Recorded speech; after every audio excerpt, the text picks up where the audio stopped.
Two words: risk and reward. Those were the major themes for Real Madrid and Bayern Munich in completely different ways as they played out a classic in Munich. But what exactly were the tactics on display in the 7-goal thriller? Let's take a look, beginning of course with the Bavarians, who hogged the ball with 69% possession. This of course was allowed by the fact that pressing isn't really a cornerstone of Madrid's defensive play, and Los Blancos tended to retreat into a mid-block 4-4-2 voluntarily, meaning that Bayern Munich progressed out of their own third pretty easily, without always depending on Kane and Gnabry to drop deep into their own third. Firstly, because of the limited pressure from Madrid, they did not need the forwards to help create overloads. And Madrid are also less man-oriented in their defending, so it was unlikely that dropping their forwards would have drawn Rudiger and Militao out of position, giving them almost no benefits to doing this. But fluidity and flexibility have been trademarks of the Company Bayern era, and as they entered the Real Madrid half, this came to the fore, and much like in the first leg, the pivots weren't fixed in front of the backline, willing to move wide, but it was Pavlovic in particular who tended to operate almost as a third centre-back down this left-hand side.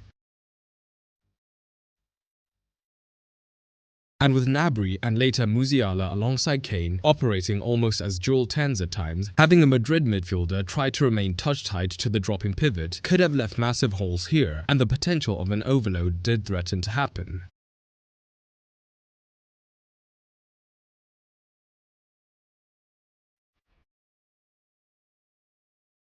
So for the most part, they would try to remain goal side, and in that first half in particular, it was the wide regions that Bayern would look to take advantage of in a few ways. Pavlovic could remain deep, and Konrad Laimer tended to be hyper-aggressive, pushing immediately into the half space, leading to Trent tucking in or Brahim Diaz moving deeper. And either way, this often meant that Luis Diaz was picking the ball up with the potential for an isolation.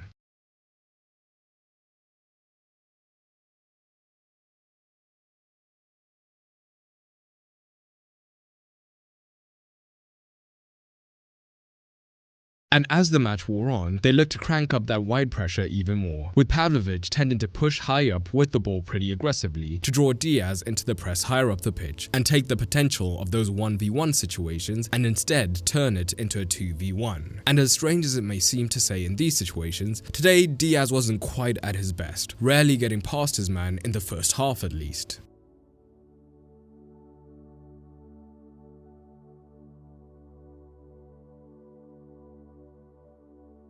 And Stanisic's injury almost threatened to be a blessing in disguise for Bayern Munich, as when Davies came on, he was even more effective than Laimer at left back for two reasons. His genuine pace meant that he would do so much more than just drag a defender away from Diaz. He became a genuine option to play in behind through the half space. And secondly, Davies is of course left-footed, so when he received in these positions, it was much easier for him to play threatening cutbacks.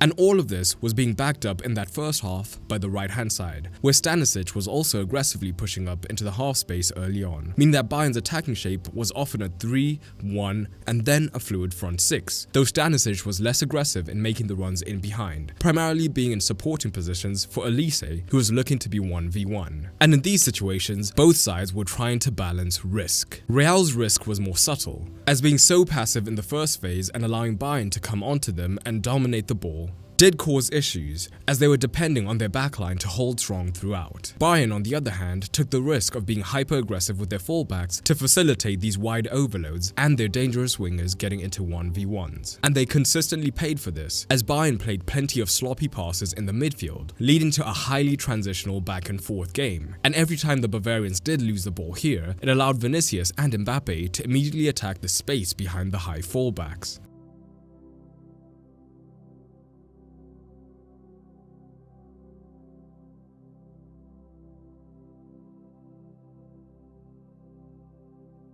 And Bayern went a step further in accepting risk. They wanted to keep Real pinned in their own half as much as possible, and wanted to counter-press whenever they did lose the ball. The result of this? Both centre-backs would be high up the pitch, looking to be front foot whenever the ball was lost. When it worked, it was great, and Bayern would pile the pressure on, and it was a big reason they had such high possession. But it also opened up even more room for the speed demons to attack on the transition.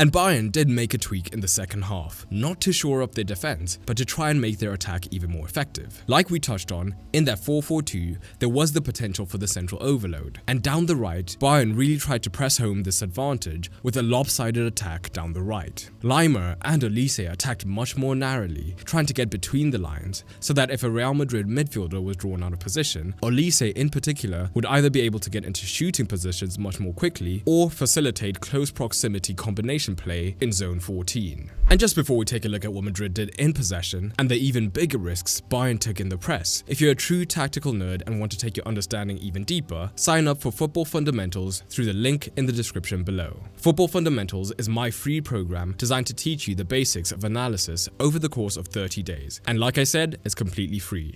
Again, Bayern were not averse to risk, and this even showed up in their press from the Real Madrid goal kick, as they were even more aggressive than the first leg. Again, the front two would split, and while Kimmich could initially start on the deepest pivot, as much as possible he would look to push onto the goalkeeper to force him into a long ball.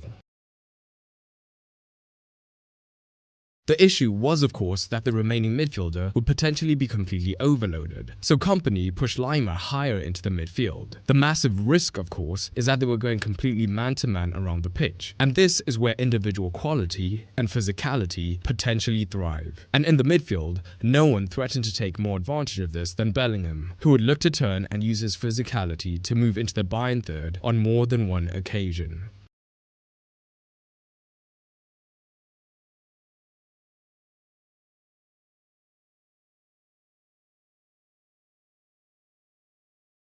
And again, even higher up the pitch, particularly in that second half, Madrid were looking to take advantage of the man-to-man defending with constant rotations, with Mbappe and Vinicius often splitting the pitch, not only potentially dragging centre-backs out of position, but also positioning themselves well for a potential transition. And this would be backed up by the midfielders looking to take advantage of the spaces that were created, though today it was to no avail.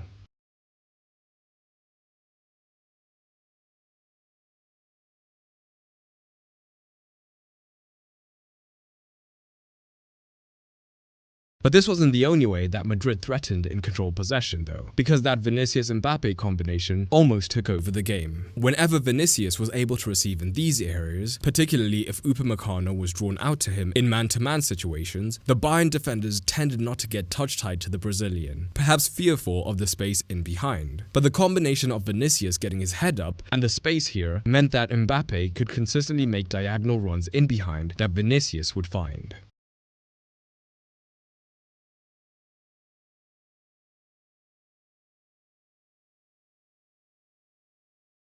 A potentially 10-year defining win for Vincent Kompany in the Champions League, as over the course of 2 legs Bayern, in my opinion, did deserve to go through. But where in the Bundesliga they've looked imperious, Real Madrid showed that there are holes aplenty to exploit. But I want to know what you made of the match and how you see them getting on in the next round. And the tactical setup in the second leg from both sides had so much contrast compared to the first leg. But what were these differences? Well, click on the video on screen now to take a look. And don't forget to sign up for Football Fundamentals through the link down in the description below.